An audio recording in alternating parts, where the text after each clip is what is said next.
তুমি যদি এই ভিডিওটা দেখো ইনশাআল্লাহ উপকৃত হবা, ইনশাআল্লাহ উপকৃত হবা। কারণ আমি এখানে যুক্তিবিদ্যার দ্বিতীয় পত্রের 300টা এমসিকিউ আমি আলোচনা করব। কিভাবে আলোচনা করব? এমনভাবে আলোচনা করব যাতে তোমার ক খ কভার হয়ে যাবে ইনশাআল্লাহ। শুধু এমসিকিউ না, দেখো তোমার ক খ কভার হয়ে যাবে। এছাড়া তোমার ঘ গ এর জন্য কনসেপ্ট লাগবে না, এই কনসেপ্টটা আমি এখানে আলোচনা করব। সর্বোচ্চ 40 থেকে 50টা মিনিট লাগবে। প্লিজ এই 40 থেকে 50টা মিনিট সম্পূর্ণ ক্লাসটা দেখো, ইনশাআল্লাহ তুমি উপকৃত হবা। ঠিক আছে? আর ভিডিও শেষে পিডিএফটা নিয়ে নিবা। ঠিক আছে? পিডিএফটা নিবা, আবার আরেকবার কি করবা? পড়বা। এই দুইটা কাজ যদি করো ইনশাআল্লাহ তুমি যুক্তিবিদ্যা দ্বিতীয় পত্রে খুব ভালো করবা, খুব ভালো করবা। তো সম্পূর্ণ ভিডিওটা আমরা শুরু করি। ঠিক আছে? যৌক্তিক সংজ্ঞা কাকে বলে? দেখো, যখন কোনো একটা পদের সম্পূর্ণ সম্পূর্ণ প্রকাশ পাবে তাকে কি বলা হবে? যৌক্তিক সংজ্ঞা। তাহলে সম্পূর্ণ প্রকাশ পাবে, কি প্রকাশ পাবে? এই তো যাতায়াতের প্রকাশ পাবে। এই জিনিসটা বুঝছো? তাহলে এভাবে মিলাও, যৌক্তিক সংজ্ঞা হলো সেই সংজ্ঞা যেখানে পদের সম্পূর্ণ যাতায়াতের স্পষ্ট প্রকাশ পাবে। ঠিক আছে? এটা তোমার কয়েক জন্য লাগবে, এছাড়া আবার তোমার এমসিকিউতেও লাগবে। ঠিক আছে? সেজন্য এগুলো একটু আমি সবগুলো এরকম ভেঙে ভেঙে পড়াবো। তোমার কাজ হলো একেবারে শেষ পর্যন্ত দেখা। তুমি যদি শেষ পর্যন্ত দেখো ইনশাআল্লাহ উপকৃত হবা। ঠিক আছে? ডেফিনেশন শব্দটা কোন ল্যাটিন শব্দ থেকে উৎপত্তি? তাহলে আমরা একটা জিনিস দেখছি, সেটা কি ডেফিনেশন শব্দটা কিন্তু ল্যাটিন শব্দ থেকে উৎপত্তি হয়েছে। ঠিক আছে? এখন কোন ল্যাটিন শব্দ থেকে? আসো, এই তো। ঠিক আছে? ডেফিনাইর শব্দ থেকে ডেফিনেশন শব্দটা উৎপত্তি হয়েছে। তাহলে আমাকে যদি এভাবে প্রশ্ন করে যে ডেফিনাইর শব্দটি কোন দেশীয় শব্দ, তাহলে তুমি বলবা ল্যাটিন শব্দ। ঠিক আছে? আবার যদি বলে যে তোমার ডেফিনেশন শব্দটি কোন শব্দ থেকে উৎপন্ন হয়েছে, ল্যাটিন শব্দ থেকে উৎপন্ন হয়েছে। আর কোন শব্দ যদি রেখে স্পেসিফিক দেওয়া থাকে তখন কি দিবা? ডেফিনাইর শব্দ থেকে উৎপন্ন হয়েছে। তাহলে দেখো তোমার এখানে কিন্তু 3টা এমসিকিউ কভার হয়ে গেছে। ঠিক আছে? এই তো তখন আমরা পড়েছিলাম সংজ্ঞা কাকে বলে। সংজ্ঞা কাকে বলে? যেখানে তোমার যাথার্থ স্পষ্টভাবে প্রকাশ পায়। ঠিক আছে? এখন আমরা দেখব যে যাথার্থ জিনিসটা কি। দেখো যাথার্থ কি, যাথার্থ কি এটা সংজ্ঞাটা আমরা বলে দিচ্ছি। যেখানে কোনো পদের আবশ্যিক এবং অপরিহার্য গুণ প্রকাশ পায় তাকে কি বলা হয়? যথার্থ। তাহলে যথার্থ সংজ্ঞাটা তোমরা শিখে ফেললা। ঠিক আছে? এখন আসো আমরা এমসিকিউটা সলভ করি।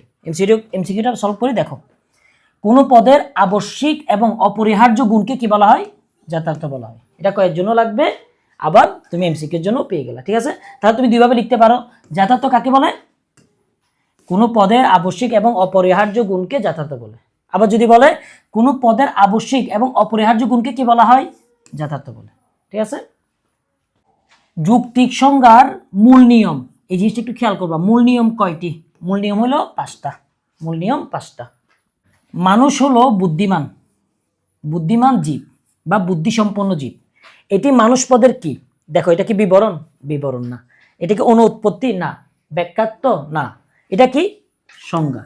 কেন সংজ্ঞা আমি একটু বলি। সংজ্ঞার মধ্যে আমরা কি বলছিলাম? স্পষ্ট করে প্রকাশ পাবে। কি প্রকাশ পাবে? যথার্থ। ঠিক আছে? যথার্থ প্রকাশ পাবে। এখন দেখো তো, একটা মানুষের স্পষ্ট 2টা গুণ আছে। এটা মুখস্থ করে ফেলো, তাহলে তোমার যুক্তিবিদ্যার মতো তুমি লিখতে পারো। মানুষের স্পষ্ট 2টা গুণ হলো, একটা হলো বুদ্ধিসম্পন্ন আর একটা হলো মানুষ জীব। ঠিক আছে?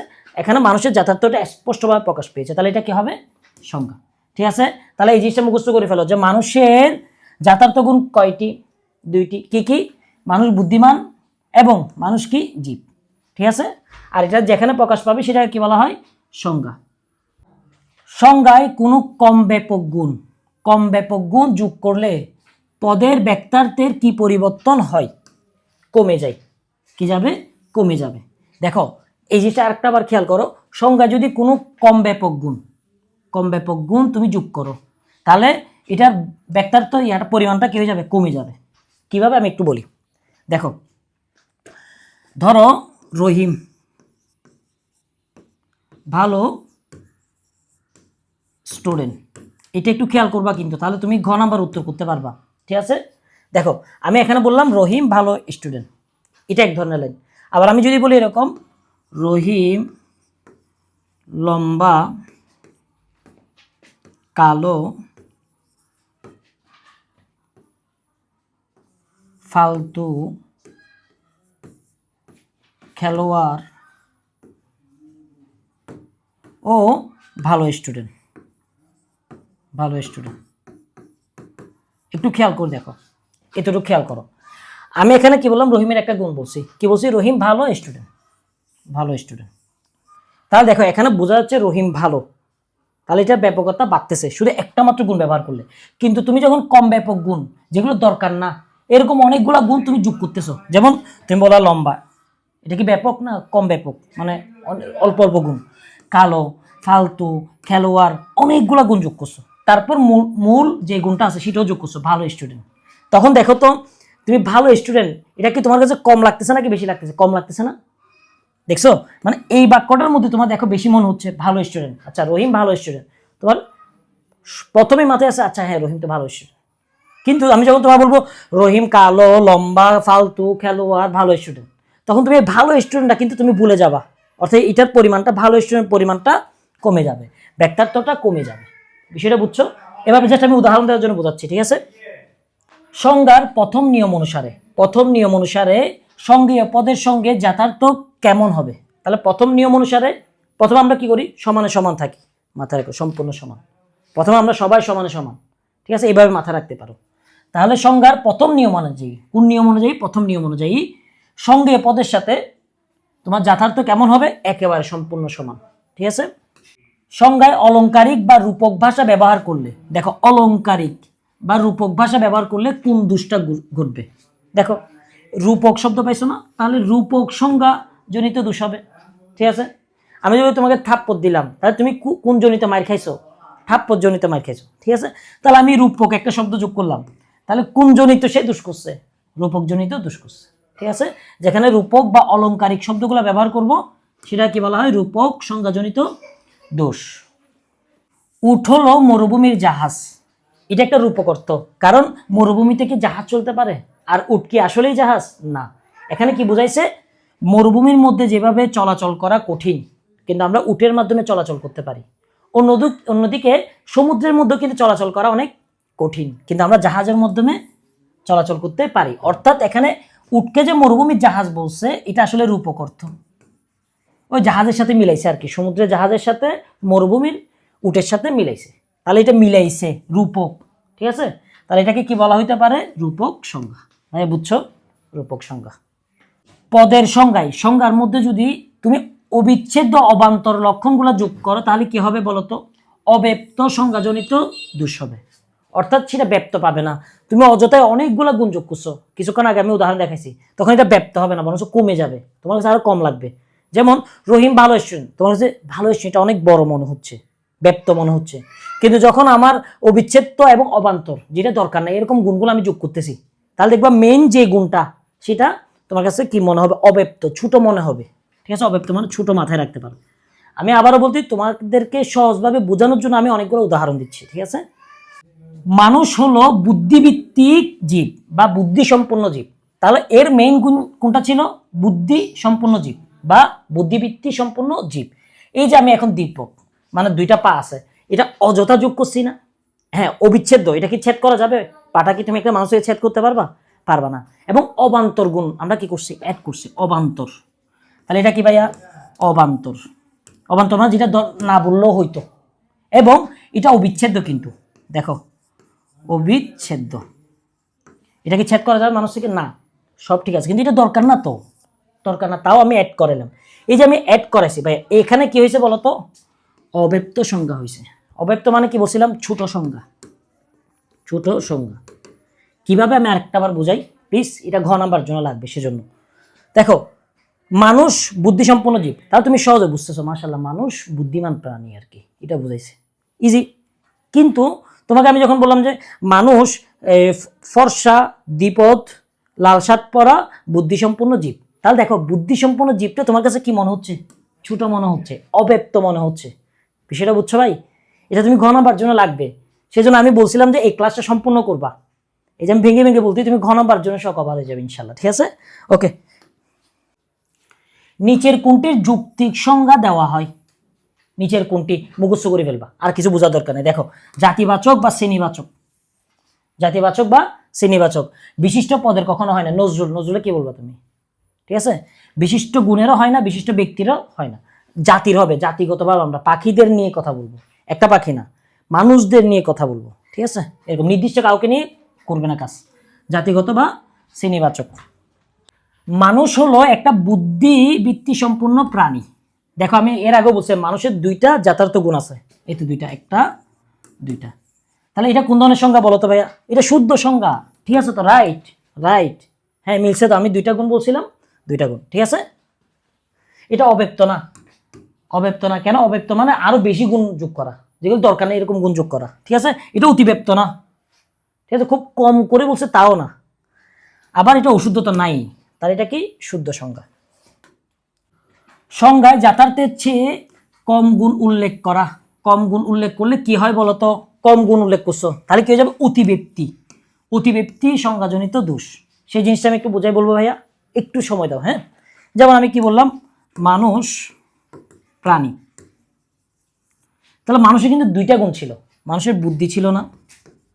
এখন বুদ্ধিটা আমি কি কম উল্লেখ করছি, কম উল্লেখ করছি, কম গুণের উল্লেখ, মানে উল্লেখ করি নেই আর কি, বুদ্ধিটা আমি উল্লেখ করি নেই। এই যে উল্লেখ করি নেই বলতো, এখন মানুষ প্রাণী, তোমার কাছে এটা বড় করে হচ্ছে, আচ্ছা মানুষ প্রাণী অনেক বড় মনে হচ্ছে, ঠিক আছে, তাহলে এটা অতিব্যক্তি, অনেক বড় হয়ে গেছে ভাই, এতটুকু বড় করার দরকার নেই, শুদ্ধটা করো। শুদ্ধটা কি? মানুষ শুধু প্রাণী না ভাইয়া, মানুষ বুদ্ধিভিত্তিক প্রাণী, তাহলে এটা শুদ্ধ। কিন্তু তুমি এর চেয়ে কম দিচ্ছ, তাহলে প্রাণীটাই বড় হয়ে যাচ্ছে গা, সেখানে কি হচ্ছে না, তোমার শুদ্ধটা আসতেছে না। এছাড়া তুমি যদি বলো মানুষ বুদ্ধিমান, বুদ্ধিমান, তাহলে বুদ্ধিমানটাই সবচেয়ে বেশি হাইলাইট হচ্ছে, অতিব্যক্তি হয়ে যাচ্ছে, বেশি হয়ে যাওয়া। ও যে একটা প্রাণী, বুদ্ধিমানের পাশাপাশি সে যে অন্যান্য প্রাণীদের মতো প্রাণী, সেটা কিন্তু আবার আসতেছে না, ঠিক আছে। তাহলে অতিব্যক্তি এটা একটু দেখে নিবা, ঠিক আছে, এবং ব্যক্ত ইয়াটা দেখে নিবা। এটা এখানে বুঝাইছে মানুষ হলো জীব। ভাইয়া মানুষ কি শুধু জীব? মানুষ তো বুদ্ধিমান জীব, অর্থাৎ এখানে কম গুণ উল্লেখ করছে, কম কম উল্লেখ করছে, ওর গুণ দুইটা, বলছে যে একটা, তাহলে ওই একটাই তো বেশি হয়ে যাবে না? অর্থাৎ এই দেখো জীব, তাহলে এটা কি হয়ে গেছে ভাইয়া? অতিব্যক্ত, বেশি হয়ে গেছে একেবারে, বেশি হয়ে গেছে। এখন শুধু তুমি মাথায় আসবে জীব, জীবটা হাইলাইটেড বেশি হয়ে গেছে, ঠিক আছে। এটা একটু কঠিন কনসেপ্ট, আমি শেষের দিকে একেবারে বুঝাই দিব এটা। সংজ্ঞার দ্বিতীয় নিয়ম অনুসারে ভাষা কেমন হওয়া উচিত? অবশ্যই ভাষা স্পষ্ট হইতে হবে, সহজ হইতে হবে এবং সরল হইতে হবে, ঠিক আছে। এটা দ্বিতীয় নিয়ম অনুসারে, দ্বিতীয় নিয়ম অনুসারে। তাহলে এমসিকিউটা এইভাবে আসতে পারে, স্পষ্ট, সহজ এবং সরল কোন নিয়মে উল্লেখ করা হয়েছে? দ্বিতীয় নিয়মে। পদের সংজ্ঞায় অতিরিক্ত, অতিরিক্ত গুণ উল্লেখ করলে কোন অনুৎপত্তি ঘটে? ঠিক আছে, অতিরিক্ত মানে কি বলতো? বাহুল্য না? বাহুল্য, যেটা অনেকবার বেশি ব্যবহার করে, বেশি ব্যবহার করা হয় বাহুল্য, ঠিক আছে। অতিরিক্ত গুণের উল্লেখ করা হলে সেটাকে কি বলা হয়? বাহুল্য বা অবান্তর সংজ্ঞা। মানুষ হলো এক প্রকার মরণশীল এবং বুদ্ধিভিত্তিক জীব। দেখো এখানে যে মরণশীলটা বলছে, এটা অতিরিক্ত তথ্য বললো না? অতিরিক্ত তথ্য বললে কি হয় ভাইয়া? বাহুল্য বা সংজ্ঞাজনিত দোষ। বেশি কথা বলবে না, কম কথা বলো। এই কম কথা বলা, বেশি বললে বেশি ব, বেশি ব, এই ব ব দিয়ে কিভাবে মাথা রাখবা? বাহুল্য, ঠিক আছে, বাহুল্য, ঠিক আছে। সংজ্ঞায় কঠিন এবং অপ্রচলিত শব্দ ব্যবহার করলে তাকে কি বলে? দেখো কঠিন মানে কি? যেটা বোঝা যায় না, দুর্বোধ্য, ঠিক আছে। কঠিন তাকে দুর্বোধ্য সংজ্ঞা দোষ বলে, যেখানে কঠিন শব্দ ব্যবহার করা হবে। যেমন তোমাকে আমি উদাহরণ দেই, দেখো পানি হলো তরল হাইড্রোজেন এবং অক্সিজেন রাসায়নিক যুগ।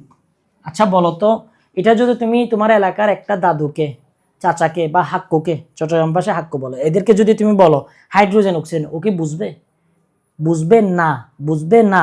তার জন্য দুর্বুদ্ধ, দুর্বুদ্ধ, ঠিক আছে। তাহলে এটা দুর্বুদ্ধ সংজ্ঞা। দেখো এইচএসসি পরীক্ষা সবাই দেয়, তোমাদের পাশের বাড়ি দেখবে আক্কাস আলী মিয়ার ছেলেও কি এইচএসসি পরীক্ষা দিচ্ছে, ঠিক আছে।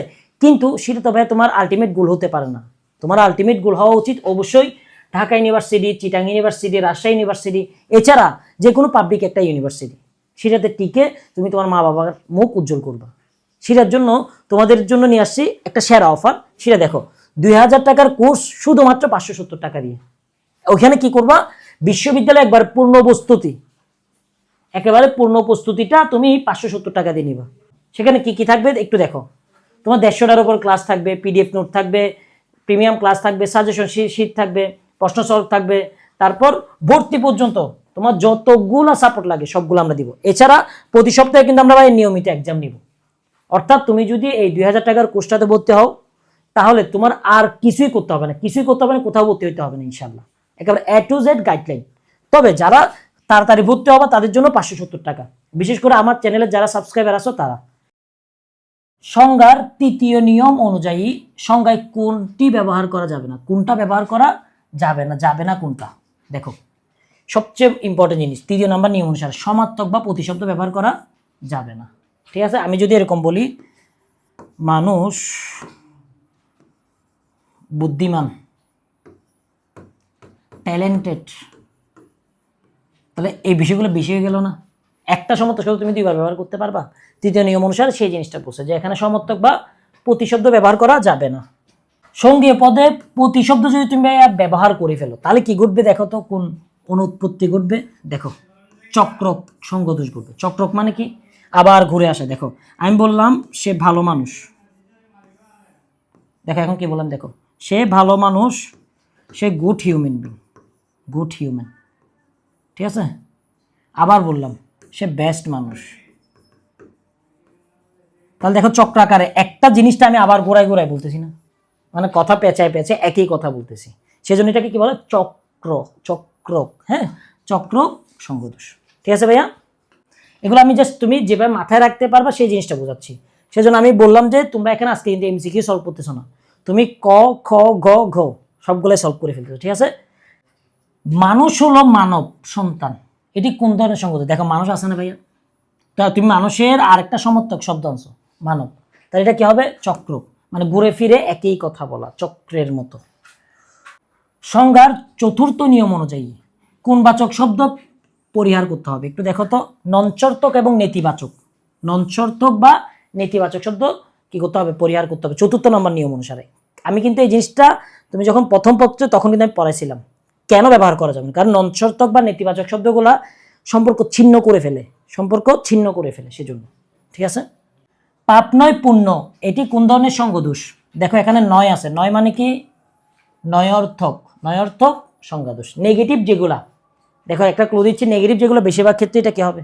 তোমার নয়র্থক বা নঞ্চর্থক এগুলো হবে। হ্যাঁ, সংজ্ঞার 5ম নিয়ম অনুযায়ী সঙ্গীয় পদ এবং সংজ্ঞার্থ পদের ব্যক্তার্থ কেমন হবে? একটু দেখো, সঙ্গীয় পদ এবং সংজ্ঞার্থ পদের ব্যর্থার্থ কেমন হবে? দেখো পরস্পর ব্যাপক বা সমান হবে, সবসময় কি হবে?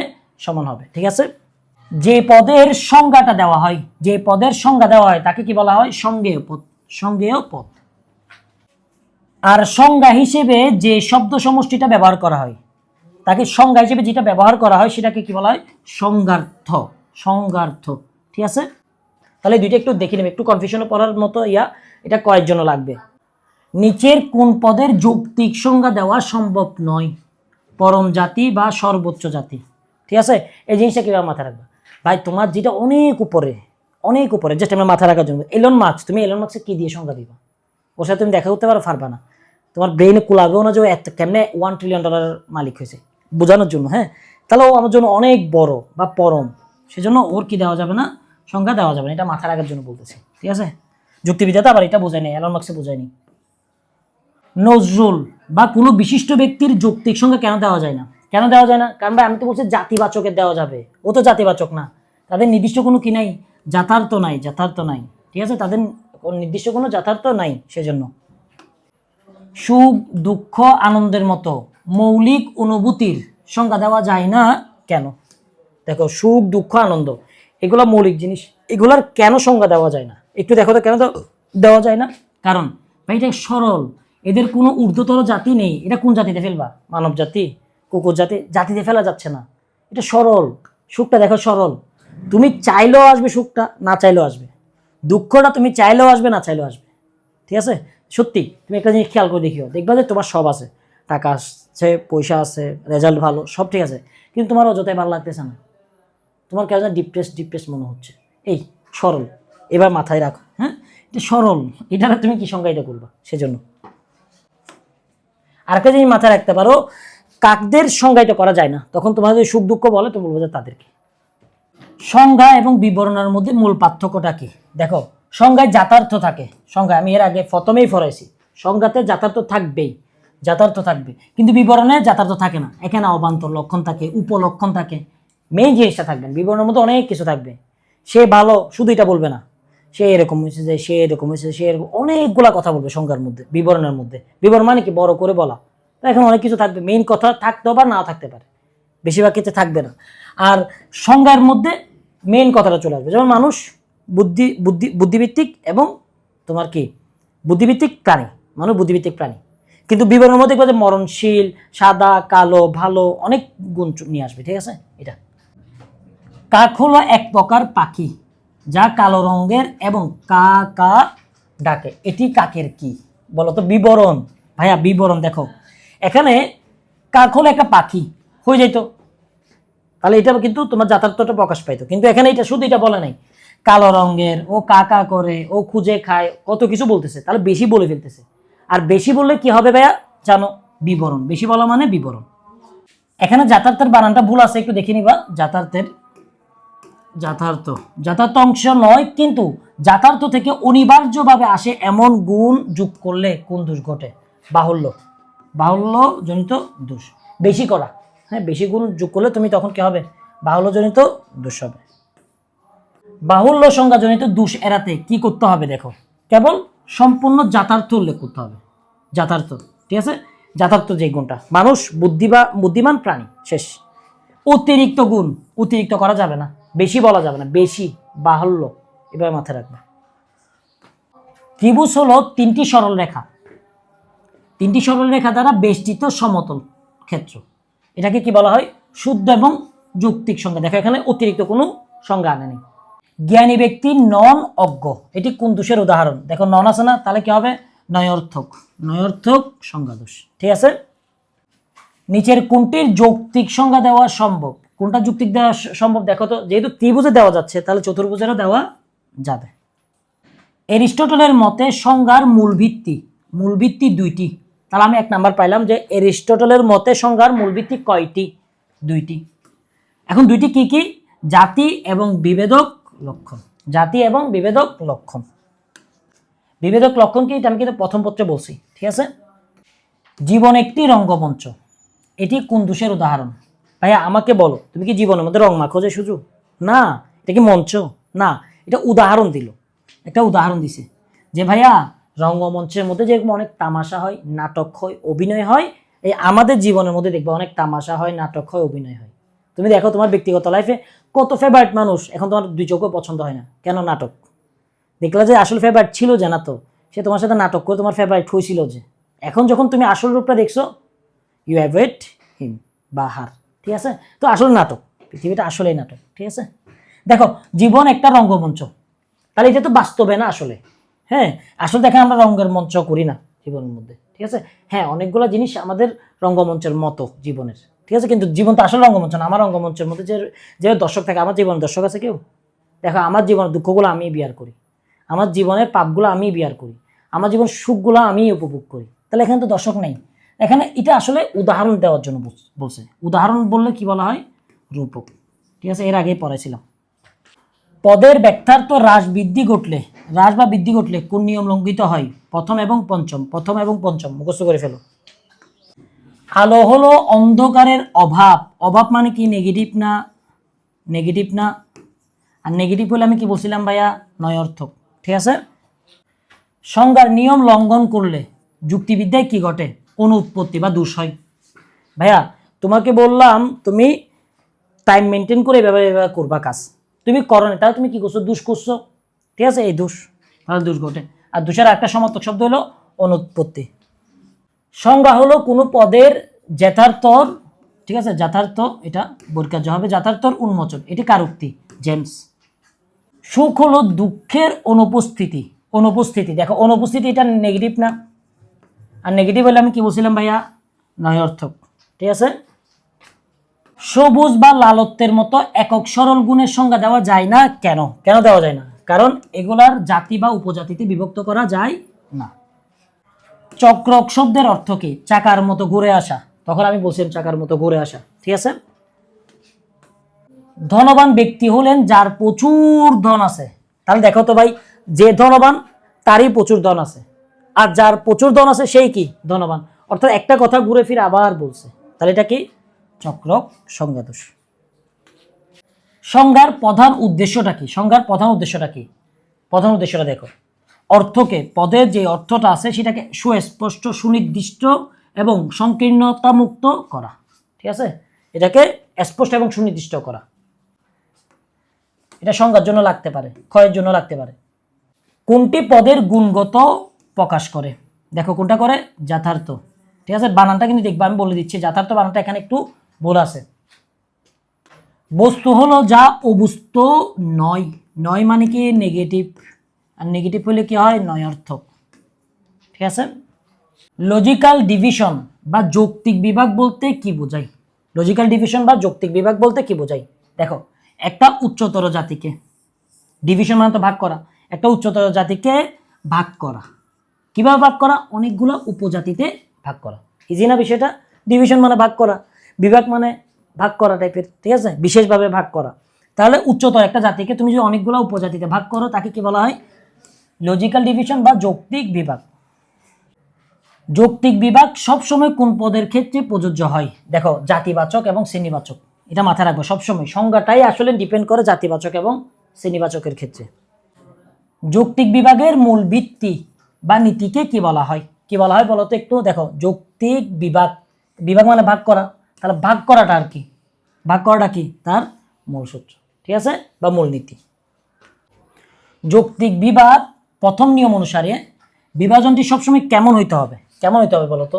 অবশ্যই জাতিবাচক বা শ্রেণীবাচক। জাতিবাচক বা শ্রেণীবাচক ছাড়া তো তুমি বিভাজন করতেই পারবা না। ঠিক আছে, কারণ আমরা সংজ্ঞাতে বলছিলাম বিভাজন কাকে বলা হয়। উচ্চতর জাতিকে যদি তুমি কি করো, উচ্চতর জাতিকে তুমি যদি অনেকগুলো উপজাতিতে ভাগ করো, তাহলে এখানে জাতি চলে আসছে না, মাথায় রাখবা। একটি একক বস্তু বা বিশিষ্ট ব্যক্তিকে ভাগ করলে কোন অনুৎপত্তি ঘটে? অঙ্গগত বা গুণগত। দেখো, একটা বস্তু বা বিশিষ্ট ব্যক্তিকে তুমি যদি ভাগ করো, একটা ব্যক্তিকে ভাগ করলে আর কি হবে? হাত হবে, মাথা হবে, পা হবে। তাহলে এখানে কি হয়েছে? অঙ্গ না? দেখো, অঙ্গগত। বা আমার অনেকগুলা গুণ, হ্যাঁ, গুণগত।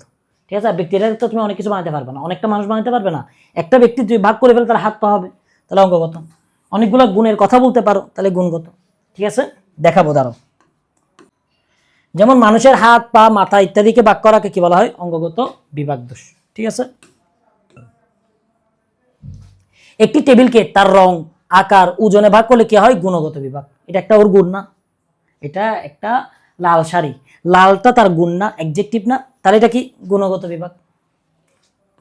যুক্তি বিভাগের দ্বিতীয় নিয়ম অনুযায়ী এক সময়ে কয়টি মূলসূত্র গ্রহণ করতে হবে? এক সময়ে একটা, এটা মাথায় রাখবে, এক সময়ে একটা, শেষ।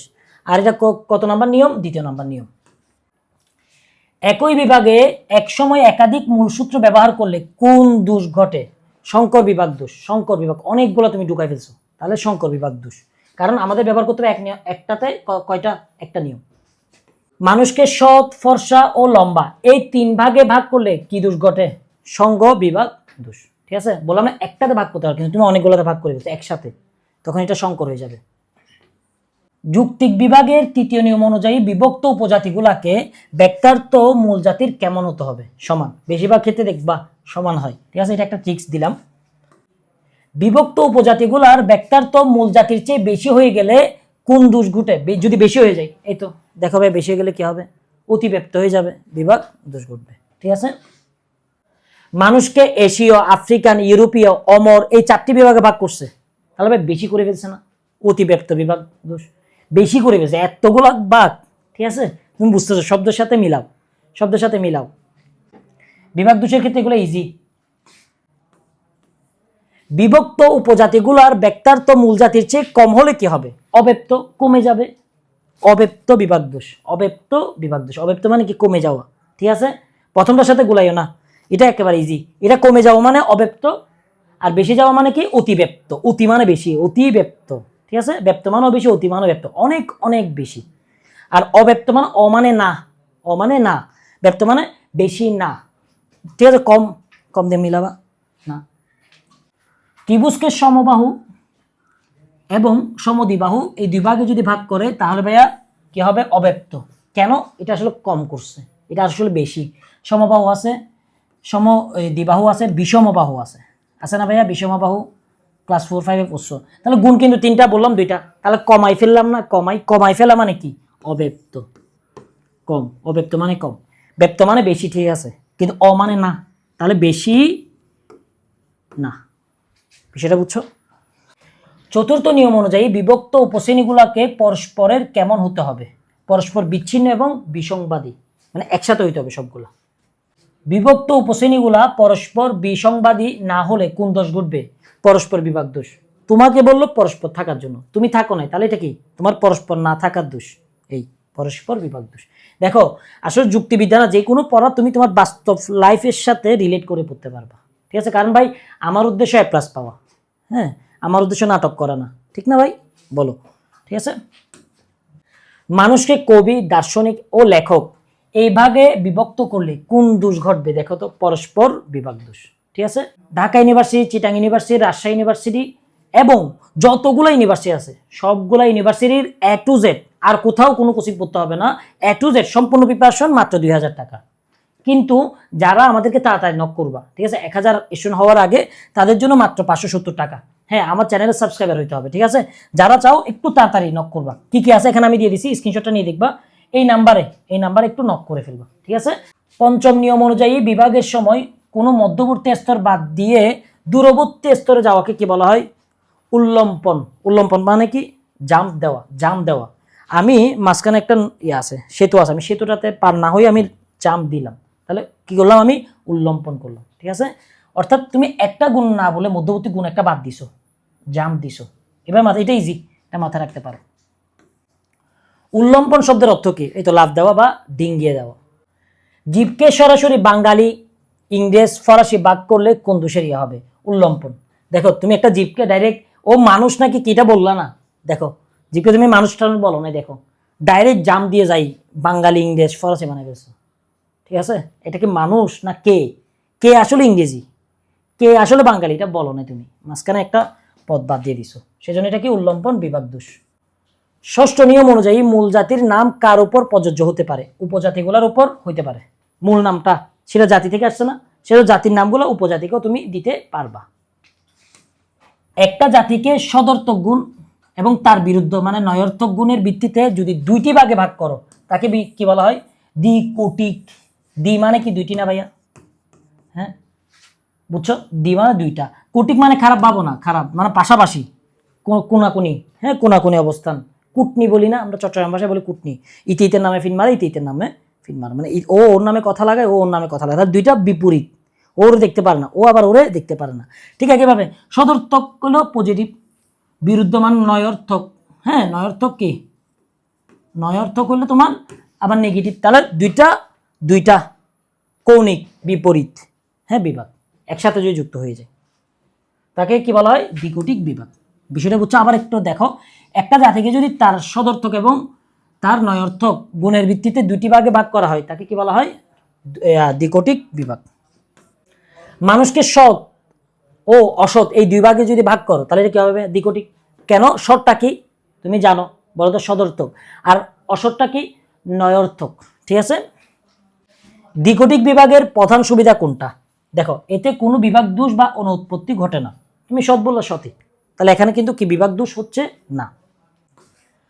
আর দ্বিকোটিক বিভাগের একটি প্রধান অসুবিধা দেখো, অসুবিধাটা দেখো, এর নয়ার্থক দিকটি বাস্তবে কতটুকু বিস্তৃত তা জানা যায় না, ঠিক আছে? আসলে নয়ার্থকটা কতটুকু নয়ার্থক, সে কতটা নেগেটিভ, সেটা আসলে বোঝা যায় না।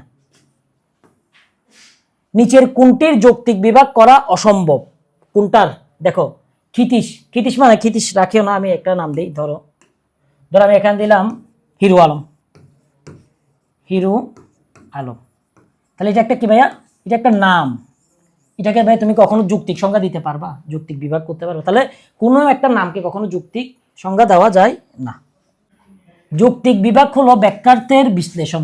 দেখো উক্তিটি কেমন, উক্তটা সত্য আসলে, ঠিক আছে? যৌক্তিক বিভাগের নিয়ম কয়টি? 6টি, মুখস্থ করে ফেলো। যৌক্তিক বিভাগের নিয়ম 6টি, ঠিক আছে? উদ্ভিদকে সপুষ্পক এবং অপুষ্পক এই দুই ভাগে যদি ভাগ করা হয়, সেটা কি বলা হয়? দ্বিকোটিক বিভাগ বলা হয়। কেন? সপুষ্পক মানে পুষ্পক, ফুলওয়ালা, হ্যাঁ, আর অপুষ্পক মানে মানে না, ফুল ছাড়া, ফুল নাই এরকম। তাহলে এটা কি হবে? দুইটা না, একটা নেগেটিভ আর একটা পজিটিভ, ঠিক আছে? একটা সদর্থক আর একটা নয়ার্থক, তাহলে এটা কি হবে? দ্বিকোটিক বিভাগ। লাইব্রেরির বইকে উপন্যাস, কবিতা, ছোট গল্পে ভাগ করলে প্রবন্ধ বাদ দিলে কোন দোষ ঘটে? অব্যক্ত বিভাগ দোষ। অব্যক্ত মানে কি? কম বলছিলাম না? দেখো ভাই, আমার লাইব্রেরির মধ্যে উপন্যাস থাকবে, কবিতা থাকবে, ছোট গল্প থাকবে, প্রবন্ধও থাকবে, কিন্তু তুমি অযথা একটা জিনিস কম দিলা। কম কম কম মানে কি? অব্যক্ত। আরিফ সাহেব বইগুলাকে ইসলামী এবং অ-ইসলামিক ভাগে ভাগ করলে এটা কি হবে? দ্বিকটিক। যেটা ইসলামিক সেটা তো অ-ইসলামিক না, আর যেটা অ-ইসলামিক সেটা তো আবার ইসলামিক না, বিপরীতমুখী, সদর্থক এবং নয়ার্থক। সেজন্য এটা কি হবে? দ্বিকটিক বিভাগ। অঙ্গগত বিভাগ কোনটির ক্ষেত্রে করা হয়? কোন একটি বাস্তব একক বস্তুর ক্ষেত্রে। আমি এর আগে বলছিলাম অঙ্গগত বিভাগটা, যেমন মানুষের হাত, পা, নাক, তার একটা মানুষকে করতে হবে। হ্যাঁ, নির্দিষ্ট। দেখো কোনটার ক্ষেত্রে করা যায়? কোন একটা বাস্তব একক বস্তুর ক্ষেত্রে একটা হইতে হবে। ঠিক আছে। গুণগত বিভাগ করা হয় কোন ক্ষেত্রে? তা দেখো, বস্তুর বিভিন্ন গুণকে মনে মনে আলাদা করার ক্ষেত্রে।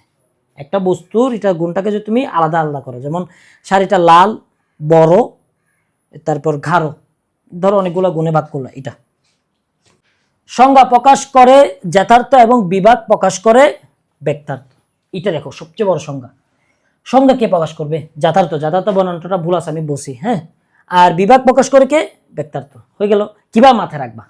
বিভাগ ব ব ব ব, ব্যক্তার্থ। যথার্থ এই দেখো বৈকার্য ইও আছে না? যথার্থ। মাথায় রাখতে পারবা ভাইয়া? একেবারে সহজ সংজ্ঞাটা দিছি। যৌক্তিক বিভাগের মূল উদ্দেশ্য কি? যৌক্তিক বিভাগের মূল উদ্দেশ্য হলো উপজাতিগুলোকে সুশৃঙ্খল এবং স্পষ্টভাবে জানা। মূল জাতি জানছি, এর নিচে যেসব জাতিগুলো আছে উপজাতি, তাদেরকে স্পষ্টভাবে জানার কারণটা কি? যৌক্তিক বিভাগ, সেজন্য বিভাগ করা হয়। যৌক্তিক বিভাগ কেবল অবরোহী প্রক্রিয়া, এটি কার উক্তি? মিলের। তাহলে যৌক্তিক বিভাগ কোন প্রক্রিয়া? অবরোহী প্রক্রিয়া। এটা কার মত? মিলের।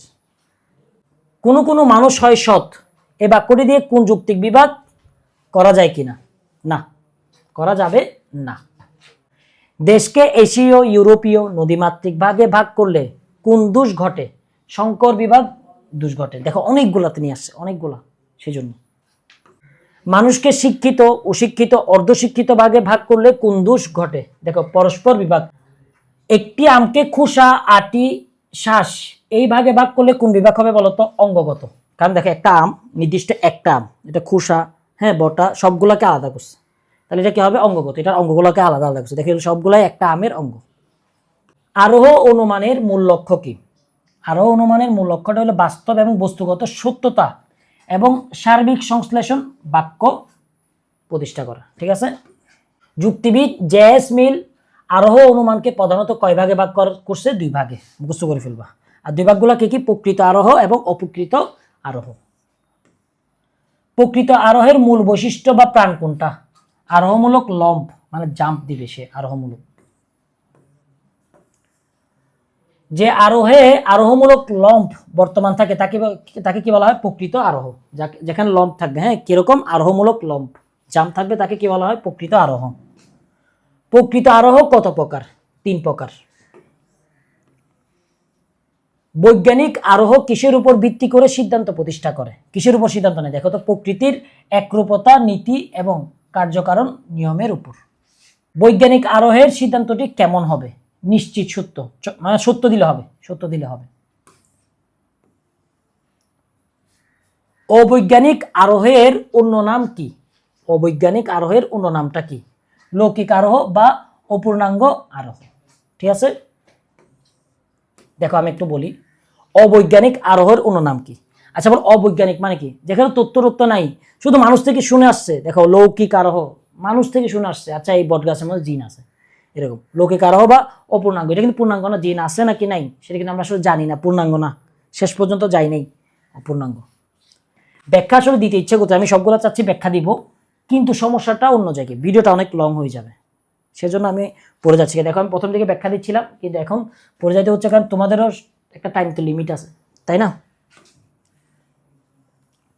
দেখো আমি এই পর্যন্ত যত কাক দেখেছি সব কালো, সুতরাং সব কাক কালো। এটি কোন ধরনের আরোহ? একটু দেখো তো ভাইয়া, এটা অবৈজ্ঞানিক। তুমি দেখছো, এটার উপর তো ভাইয়া হইতে পারে না, মেইন সত্যটা হবে না, অর্থাৎ এটা অবৈজ্ঞানিক। এখানে কিন্তু তথ্য উপাত্ত নাই, ও দেখছে, ওর মনে হয়েছে, তা মনে হওয়াটা তো কখনো তথ্য হইতে পারে না। ঠিক আছে, সেজন্য এটা কি? অবৈজ্ঞানিক আরোহ। অবৈজ্ঞানিক আরোহের সিদ্ধান্তটি কেমন হয়? দেখো, নিশ্চিত সত্য? সত্য তো হবে না ভাই, এখানে তো আমার তথ্যপাত্য নাই। মিথ্যা না, একেবারে ফেলে দেওয়া যাবে না। অসম্ভব ভুলও হবে না, এরকম কিছু না। হ্যাঁ, সম্ভাব্য, হইতেও পারে, হইতেও পারে এরকম। যেমন আমি বললাম যে মানুষ মূলত খারাপ, তো এটাকে সাইন্টিফিক কোনো থিওরি আছে মানুষ খারাপ? বা আমি বলবো মানুষ সবাই ভালো? হ্যাঁ, এটারও কোনো নাই, কারণ আমার মনে হওয়াটা কিন্তু কখন কি হইতে পারে না, তোমার একেবারে সত্যটাও হইতে পারে না, মিথ্যা হইতে পারে না, একবার অসম্ভব। কি মানুষ ভালো আছে না? আছে তো, তাহলে অসম্ভব কেন হবে? সম্ভাব্য সত্য হইতে পারে। ঠিক আছে, দুটি বস্তুর মধ্যে কয়েকটি বিষয়ে সাদৃশ্য দেখে অন্য একটি বিষয়ে মিল থাকবে বলে অনুমান করাকে কি বলা হয়? সাদৃশ্য অনুমান। হ্যাঁ, যেহেতু এই দুইজন ভালো, সুতরাং তৃতীয় জনও ভালো। তাহলে আমরা দুইজনের সাথে একজনকে কি করে ফেললাম? তুলনা করে ফেললাম। আর তুলনা মানে কি? সাদৃশ্য মান। সাদৃশ্য মান প্রধানত কত প্রকার? দেখো, প্রধানত কত প্রকার? দুই প্রকার, সাধু এবং অসাধু। যে সাদৃশ্য মানের মৌলিক, গুরুত্বপূর্ণ এবং প্রাসঙ্গিক বিষয়ে মিল দেখে সিদ্ধান্ত নেওয়া হয় তাকে কি বলা হয়? সাধু সাদৃশ্য মান। কি দেখে? দেখো, যেখানে মৌলিক এবং গুরুত্বপূর্ণ এবং প্রাসঙ্গিক বিষয় যেগুলো দরকার এরকম জিনিসগুলো দেখছে, তাকে কি বলা হয়? সাধু মানে ভালো, ভালো সাদৃশ্যমান। হ্যাঁ ভাই, আমার দরকার টিচার, আমি দেখলাম হ্যাঁ ওর প্রনাউন্সিয়েশন ঠিক আছে, ও পড়াতে পারতে, ঠিক আছে, আমি এই জিনিসগুলো দেখবো, এটা প্রাসঙ্গিক, তাই এটা কি? সাধু সাদৃশ্যমান।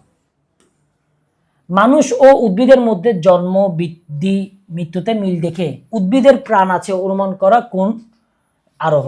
সাধু সাদৃশ্যমান। হ্যাঁ, যেহেতু দুইজনেই কি মানুষ এবং উদ্ভিদের মধ্যে দেখো জন্ম হচ্ছে, বৃদ্ধিও পাচ্ছে এবং ওর দুইটারই কি মৃত্যু হচ্ছে, তাহলে হ্যাঁ ওরও প্রাণ আছে, তাহলে মোটামুটি ঠিক আছে, এটা মিল আছে তো।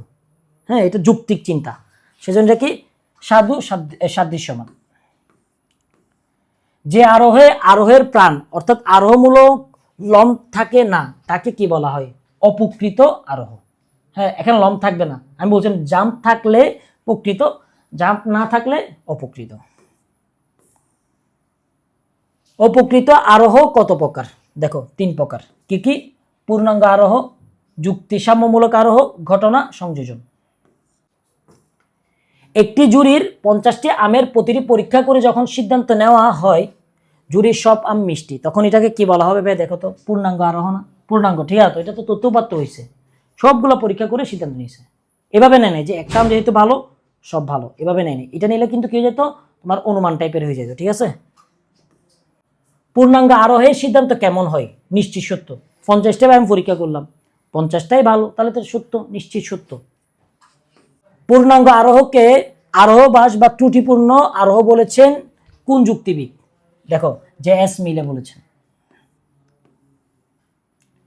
একটি বিশেষ দৃষ্টান্ত যেভাবে প্রমাণ করা হয় সমজাতীয় অন্য সব দৃষ্টান্তকে একইভাবে সত্য বলে প্রমাণ করাকে কি বলা হয় বলতো? যুক্তিসাম্যমূলক আরোহ। দেখো, একটা তুমি উদাহরণ আছো, দৃষ্টান্ত মানে উদাহরণ আনি, তুমি প্রমাণ করলা যে ভাই দেখো ওরা ভালো, তাহলে ও কেন ভালো হবে না? দেখো, প্রমাণ করা এবং সমজাতীয়, তাহলে সমজাতীয় ওর মতোই তো। দেখো, ওর মতো দুইজনকে আমি ধরলাম একই জায়গা থেকে, দুইজনের কাছে কোনো টাকা নাই, তাহলে একজন যদি নিরপরাধ হয় আরেকজন নিরপরাধ হবে না? সমজাতীয়, এই শব্দের মাথায় রাখবা, যেহেতু সমজাতীয় সব ঠিক আছে তো, তাহলে এটাকে কি বলা হয়? যুক্তি, যুক্তি সাম্যমূলক। আর সাম্য কেন? সমতা। যুক্তি কেন? যুক্তিক। দুইজনের কাছে আমি টাকা পাই নাই, তাহলে একজন যদি চোর না হয় আরেকজন কেন চোর হবে? ওকে, যুক্তি সাম্যমূলক আরোহ। কয়েকটি বিচ্ছিন্ন ঘটনাকে একটি সাধারণ ধারণার সাহায্যে একত্রে মানসিক বন্ধনে আবদ্ধ করাকে কি বলা হয়? ঘটনা সংযোজন। এটা কিভাবে মাথায় রাখবা? ঘটনা আছে না? ঘটনা দিয়ে ঘটনা সংযোজন, অনেকগুলো ঘটনাকে তুমি মাথায় রাখলা। হ্যাঁ, সে ওই দিন ওইখানে গিয়ে পাগল হয়ে গেল, সে ওইখানে গিয়ে মারা গেল, সে ওইখানে গিয়ে ধরো কি হলো, আঘাতপ্রাপ্ত হলো, আরেকজন বললো সে এখানে জিন দেখছে, তাহলে আমি চারটাকে মিলাই বললাম যে ওইখানে জিন আছে, এই যে মিলাই ফেললাম, তাহলে ঘটনা চারটাকে আমি মিলাই ফেললাম। মিলানো মানে কি? সংযোজন, ঘটনা সংযোজন।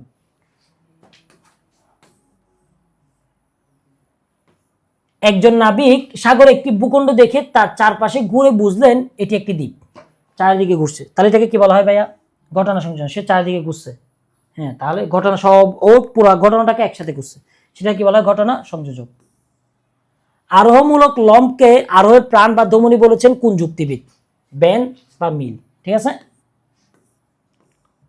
হংসী আরোহ কোন আরোহকে বলা হয়? অবৈজ্ঞানিক। তাহলে একটা মাথায় রাখো, হংসী আরোহ এটাকে কি বলা হয়? অবৈজ্ঞানিক আরোহ। হাইপোথেসিস বা প্রকল্প শব্দের আবিধানিক অর্থ কি? প্রাথমিক আনুমানিক ধারণা। যুক্তিবিদ্যায় প্রকল্প কেন গঠন করা হয়? যুক্তিবিদ্যা কেন গঠন করা হয়? জটিল এবং রহস্যময় ঘটনার প্রকৃত কারণ অনুসন্ধান করার জন্য। দেখো, তা যুক্তিবিদ্যার মধ্যে আমি প্রকল্প কেন নিব? আমরা কোনো একটা প্রকল্প কেন নিই? কোনো একটা কাজ সমাধান করার জন্য। ঠিক একইভাবে কোনো একটা জটিল বা রহস্যময় ঘটনার সমাধান করার জন্য। এটা আসল কারণ কি সেটা বের করার জন্য আমরা কি করি? যুক্তিবিদ্যায় প্রকল্প নিই। প্রকল্পের স্তর বা পর্যায় কয়টি? 4টি। প্রকল্পের প্রথম স্তর কোনটি? ঘটনা পর্যবেক্ষণ। প্রকল্পের মধ্যে প্রথমে আগে ঘটনাটা দেখবে। আচ্ছা, ঘটনাটা এইভাবে এইভাবে হইলো, আচ্ছা তাহলে বোধহয় এখানে এটা হইছে, তাহলে প্রথমে ঘটনা দেখবে। ঠিক আছে, দেখো এখানে আমি সবগুলা করছি, কিন্তু ভিডিওটা যেহেতু লম্বা হয়ে যাচ্ছে, তাহলে আমি পরবর্তীতে আরেকটা ভিডিও দিব। ঠিক আছে, আর তোমরা পরবর্তী ভিডিওটা কিভাবে দিবা? আমি কি একেবারে বিশ্লেষণ করে দিব যাতে তোমার ক খ গ ঘ সব কভার হয়ে যায়, নাকি আমি রিডিং পড়ায় চলে যাব? এটা আমাকে একটু জানাবা। ঠিক আছে, আর হ্যাঁ ভাই, যে কোনো প্রশ্ন থাকলে হ্যাঁ আমাকে জানাবা, আর আমার জন্য দোয়া করবা, কারণ আমরা চট্টগ্রামে এখানে বন্যা সব মিলে একটু ক্রাইসিস সিচুয়েশন আছি। আর তোমাদের জন্য অনেক দোয়া, বড় হও, সফল হও। আসসালামু আলাইকুম।